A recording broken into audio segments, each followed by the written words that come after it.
So hi! Welcome na welcome back to my YouTube channel, and for today's tutorial, ituturo ko sa inyo kung paano nga ba umorder sa Lazada gamit ang credit card. But first, kindly subscribe to my channel and don't forget to hit the subscribe button and the bell to notify you for my new updates. And once you learn more, just keep on watching and let's start. So ayan guys, for today's video, i-open lang natin ang ating Lazada account or yung ating Lazada app. And then, after nyan guys, pumili lang tayo ng item na gusto nyong i-check out gamit ang credit card. So, search na lang ako dito sa search bar ng tissue paper. So, ito na lang yung pipiliin ko. And, pili kayo ng pinakang item na gusto nyong i-check out. So, ito na lang. And then, after nyan, double check nyo yung ratings and reviews. Make sure na maganda ang quality nung i-check out ninyo para hindi masayang yung ating bibilhin or o-orderin sa kanila. So, kapag okay na, tap na natin dito yung buy now. And then, after nyan guys, pili kayo ng variation. So, ito na lang. And then, kapag nakapili na kayo ng variation ng item, scroll up lang natin.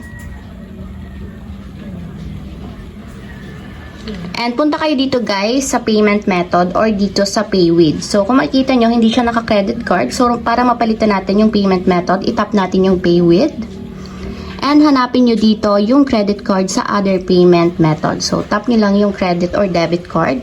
And dito naman guys, ilalagay nyo na yung information ng inyong credit card. So, lagay nyo lang yung card number, name on card, expiration date, and then CVV number. So, lagay lang natin yung details. So, after sa card number, lagay nyo naman yung name na naka-indicate sa inyong card. And then, expiration date na naka-indicate naman sa inyong card. So, lagay nyo lang yung month and then yung year. And then, yung CVV number naman guys is makikita sa likod ng inyong physical card. So, yun yung 3-digit or 2-digit number. And then, kapag okay na guys, tap na natin yung confirm selection. So, kung makikita nyo, naka-enable na dito yung aking credit card. So, yun yung naka-payment method. So, kapag okay na, tap na natin dito yung confirm to pay. So, ayan guys, kung makita nyo is payment success. So, nabawas na sa aking credit card yung binayad ko dito sa Lazada. So, ayun lang guys, ganun lang kasimple kung paano nga ba magbayad or umorder sa Lazada gamit ang credit card. If you have a question, can you comment down below and don't forget to subscribe button and the bell to notify you for my new updates. And thank you for watching!